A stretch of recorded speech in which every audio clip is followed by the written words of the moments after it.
Hi, Captain Lance here with West Coast Multihulls.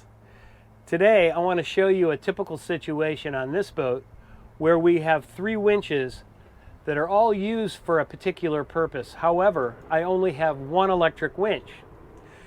This winch is used for the main sheet and is dedicated. This winch is for the port jib sheet, and this winch, which is my only electric winch, is used for the starboard jib sheet.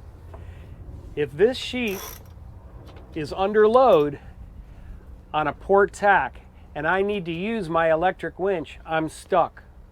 So there's a perfect knot that allows me to move this loaded jib sheet to the other winch, allowing me to use that electric winch for something else, like say putting in a reef. Okay, so let me show you exactly how to tie the rolling hitch. We start with a line that's somewhat smaller than the line we're tying to, in this case our jib sheet.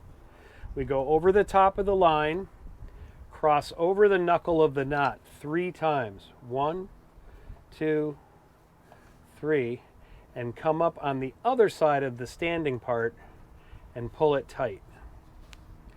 We've wrapped it in such a fashion that when we pull in this direction, the knot will jam, but we can still slide the knot in the other direction.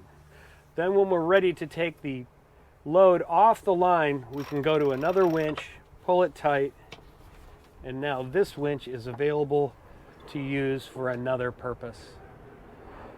So I hope that tip will help you become a safer sailor, allowing you to have more fun on the water.